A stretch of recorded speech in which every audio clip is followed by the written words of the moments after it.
So ano ba yung tunay na pagiging matapang? Paano ba yung pagiging matapang? Kasi ang intindi natin minsan sa pagiging matapang, ito yung suntukan, di ba? Ito yung gulo. So ayun, nagkakaturoan na agad ah. So, sa Bible, ano nga ba yung tunay na pagiging matapang? So ito po yung tunay na pagiging matapang ay pag-alala sa bilin ng Diyos.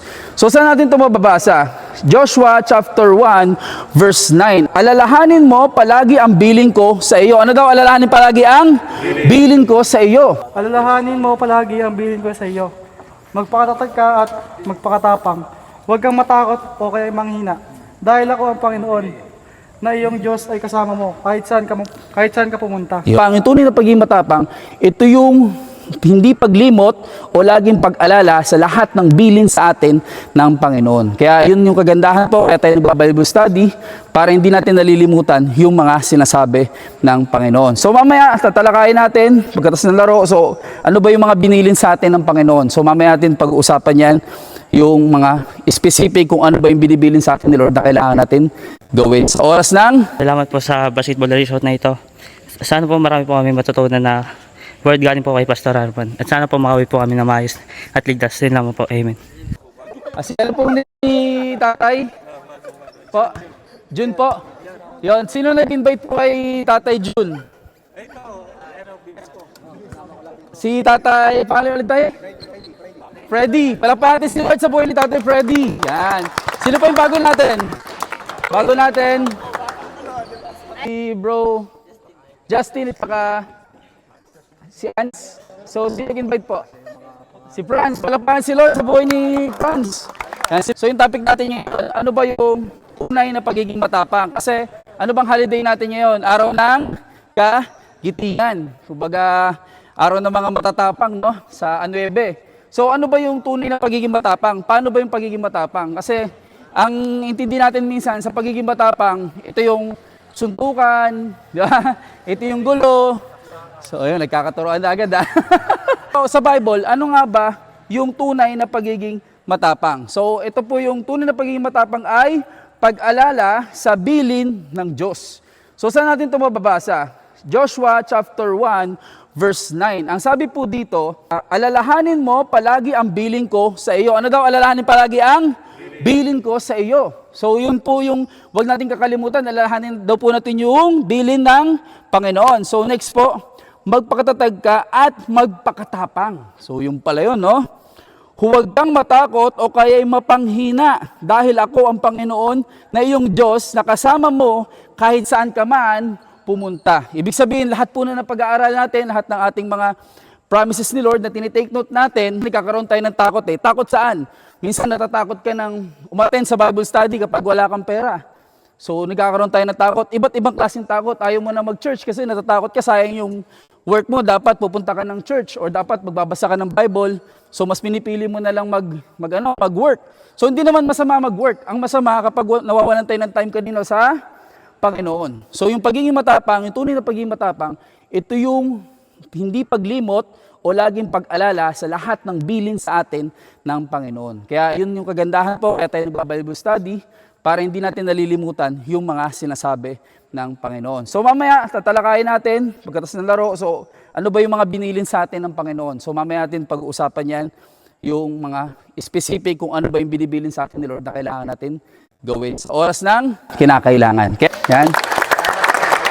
So, pag-pray ko na lamang po yung ating mga tatay at yung iba na uuwi. Salamat Lord, nandito kami, naniniwala kami Lord na patuloy nyo kami sasamahan, poproteksyonan. At alam namin Lord, si Satan, galit na galit siya, pilit kami inilalayo sa paglilingkod sa iyo o sa pagkakaroon ng relasyon sa iyo. Pero kailanman Lord God, laging meron kang plano at gumagawa ka ng paraan, Ama, upang kami proteksyonan at maibalik Lord yung relasyon para sa iyo. At naniniwala kami Lord na sama-sama kami Lord, magkikita-kita kami sa langit dahil ikaw ang aming Panginoon na paglilingkuran habang kami nabubuhay. Itaas ka Ama, purihin ka, pasalamatan ka sa tayong Panginoon Jesus. Ito ang aming panalangin. Amen. Kaya yun lang po, salamat po sa ating mga Kailangan ba natin maging matapang? Ano ang mga kinakatakutan mo? So ano nga ba yung mga kinakatakutan natin, no? So sagutin mo natin isang tanong. Ano ang tunay na katapangan? Pag-alala sa bilin ng Diyos. Yon. So anong verse yan? Joshua 1:19 TSD. Alalahanin mo palagi ang bilin ko sa iyo. Magpakatatag ka at magpakatapang. Huwag kang matakot o kaya manghina. Dahil ako ang Panginoon, na iyong Diyos ay kasama mo kahit saan ka pumunta. Yun. So, wag daw tayo manghina. So, maging matapang daw tayo. Kung ano yung mga paalala sa atin ni Lord, huwag natin kakalimutan yon. Lalo na sa panahon ngayon, di ba? Marami tayong mga trials. So, anong bilin ng Diyos ang dapat nating gawin? So, ano nga ba yung mga bilin na yun? Pero bago natin malaman yung mga bilin, dun muna tayo, ano ang mga kinakatakutan mo? Sige, ano ba yung mga kinakatakutan mo? Takot iwanan, takot sa kamatayan, takot mawala ng pamilya, takot maubusin ng pera, takot ma-reject, takot mapahiya, takot iwasan ng tao, takot nawalang ng future, takot ipagmalaki si God, takot sumunod sa Diyos. So, ano pang takot? Pwede niyo dagdagan. Ano pa? Takot pasemplang. Takot pasemplang. Takot sa asawa, takosa. Sige. Takot matalo sa ano? Takot matalo sa laro. Takot matalo sa scatter. Takot mahuli. Ano ba? Takot sa checkpoint. Takot sa checkpoint. Ano ba? Takot sa mababang bigayan. So, yan. So, iba't iba yung mga takot na to. Ngayon, isa-isayin natin siyang masagot yung mga takot na to. So, ano ba yung bilin ng Diyos? At ano yung mga takot natin sa buhay? So, babanggitin natin kung ano yung mga takot na to, tapos merong verses. Maganda, dalawa eh. Pengi pa akong isang pwede magbasa. O, dali, Atchoy. Dali, sagutan kayo dito ni ano. Dito ka sa kabila, dito ka. Yan. Ikaw magsasabi lahat ng takot, then sasabihin mo kung ano yung mga verse niya. O, game. Ano yung unang takot? Laksan mo ha. Takot sa dilim at kapahamakan. Sumampalataya ka sa Panginoong Jesus at maliligtas ka, ikaw at ang iyong sambayan. Yon, sambahayan. So maliligtas ka at ang iyong sambahayan, hindi lang ikaw pati yung iyong pamilya. So 'di ba ang tanong diyan is takot sa kapahamakan at iwan ng pamilya. So ito yung sagot. Takot mawalan ng pera. Yon, sinong takot mawalan ng pera? O, sagutin ni Atchoy. Huwag kayong magmukhang pera. Oh. Yan na kayo. O, sige. Sana mga nasa inyo sapagkat sinabi ng Diyos, hindi kita iiwan ni pababayaan man. Ayun, okay. O, ano next yan? Takot na walang tutulong. O, takot daw na mawalan ng tutulong. O, sige. Kaya't buong tapang natin masasabi, ang Panginoon ang tumutulong sa akin. Hindi ako matatakot ano ang magagawa sa akin ng tao. Yon. O, next. Takot sa kamatayan. O, sino takot mamatay? O, sige. Basahin mo. Dumaan man ako sa madilim na libis na kamatayan, hindi ako matatakot. Dahil kayo'y aking kasama, ang inyong pamalo at tungkod na ang sa aking umaaliw. Okay. Takot mawalan ng kinabukasan. Ano daw? Takot? Mawalan ng kinabukasan. Sige, ano sagot mo? Sapagkat nalalaman ko ang mga planong inilaan ko para sa inyo, sabi ng Panginoon. Mga plano para sa ikakabubuti ninyo at hindi sa ikakasama nyo.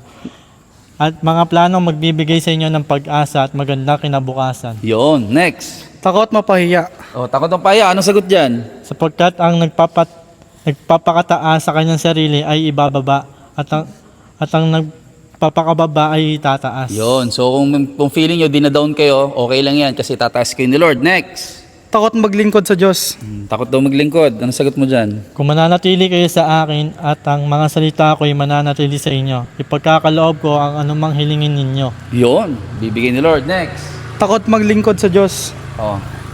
Magpakatatag kayo at magpakatapang, huwag kayong matakot sa kanila dahil ang Panginoon na inyong Diyos ay kasama ninyo.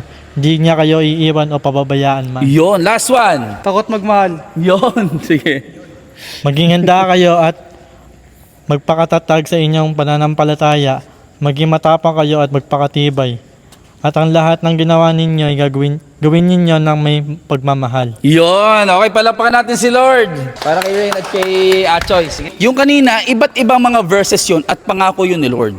Lahat ng mga klase ng takot, nandoon na. So, nasa sa atin na lang kung paano natin siya gagamitin yung mga pangako ni Lord. Kaya wag natin itong kakalimutan. So, kapag alam ni God at alam ni Satan na magkakaroon ka ng courage o ng tapang para sumunod kay Lord, the more ang gagawin sa Satan ay uudyokan ka. Tatakutin ka niya. Sasabihin niya sa iyo, mawalan ka ng pera, huwag ka na pumunta dyan, huwag ka na muna umatid, unahin mo na yung work mo. Ilang linggo ka nang di nagpapakita, unahin mo na yung work mo, huwag ka na umatid. Huwag ka na magbasa ng Bible. So yun ang udyok ni Satan. Tatakutin tayo, lalo na sa panahon na nangyayari sa atin ngayon. Ako, isa sa pagpapasalamat ko kay God, ang galing ni Lord. So ang taas ng fuel. Pero alam nyo, ang galing ng ginawa ni Lord sa buhay ko. Nung nakaraan, sabi ko, parang gusto ko na mag-search ng e-bike. Gusto ko nang bumili ng electric bike tapos mag-move it ako para libre yung fuel, di ba? So, ganun yung diskarte kong gagawin. Pero nireview ako ni Lord. Pinaramdam sa akin ni Lord na, huwag mong gawin yan, gawin mo lang yung part mo. Then yung part ko na ginagawa ko, every time na meron akong passenger, sinesharan ko sila ng Word of God. Yung iba, nasa GC na yun, na-add ko na doon. Then ang galing ni Lord, nagugulat ako, meron akong passenger, ang rate lang sa akin, almost 1,035, tapos ang binayad sa akin 2,500. Ang laki ng tip, di ba? Mahigit doble pa. Tas sa Tanay yun, pagdating ko sa Tanay, tapos biglang may na-pick up na naman ako sa Tanay, papunta naman ng Taguig. Ang rate lang dapat nun is 1,015. Ang binigay sa akin, 1,500. Ganon. At iba-iba pa yung mga tip na binigay ni Lord nun. So, pinaramdam sa akin ni Lord nung time na yon na wag mong problemahin yung mangyayari sa'yo. Ang kailangan mong gawin mo kung ano yung inuutos ko sa'yo. Kaya sa atin, nandoon na sa kung ano yung kailangan natin panghawakan at alam naman natin kung ano yung mga kailangan natin gawin, di ba? Yung importante na kailangan natin gawin sa kapwa natin is love your neighbor. Mahalin mo yung kapwa mo. Diba? Doon sa mga taong nalulungkot o nag-aaway-away, you will be a peacemaker. Kailangan mong gawin yun. Sa mga taong walang love, you will be a love maker. Sa mga taong nalulungkot, gawin mo, you will be a joy maker. Gawin lang natin lahat ng mga bagay na inuutos sa atin, Lord. At naniniwala ako, si Lord ang magbibigay lahat ng hinihiling natin. Dahil meron siyang pangako sa atin. Kaya wag natin kakalimutan, ang tunay na pagiging matapang, ito yung pagsunod sa lahat ng bilin ng Panginoon. Maging matatag lang sa akin, Pastor. Huwag tayong matakot. Huwag tayong matakot sa pagsubok natin sa buhay kasi kasama natin si God at ang mga salita niya. Ano po, dapat po tayong maging handa sa mga plano ng Panginoon. I think yung yung pinaka main na nagano sa akin, may impact is like what you've said kanina. Na parang yes, tumataas na yung mga gas and diesel ngayon. Also the commodities, pero yun nga, still God is in control. Sa akin, Pastor. Ang dami niyan, Pastor, yun, no? Dapat mong katakutan. Pero, dapat sa araw-araw di tayo matakot. Kasi sabi nga ng Lord sa Bible, sinabi ko na nakaraan to 365 na beses sinulat sa Bible yung salitang huwag tayo matakot. Dapat lagi natin tatandaan. Parang sa kada araw, sinabi ng Lord na huwag tayo matakot. Hindi niya tayo pababayaan. Basta lagi lang tayong magtiwala sa Kanya. Kapag may problema, hindi kailangan matakot dahil ang Diyos ang ating tagapagtanggol. Ano po, sundin po natin yung plano ni Lord. Huwag ka pong matakot dahil ang Panginoon ang magbibigay sa iyo ng magandang landas. Panginoon po ang tumutulong sa akin, hindi po ako natatakot. Huwag po tayong matakot at panghinaan ng loob at magpakatatag po tayo kasi kasama po natin si Lord sa kung saan man tayo pumunta.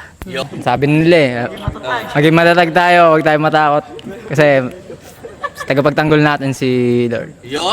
Pagkakalob ni Lord lahat ng bibigay sa atin yun, Pastor.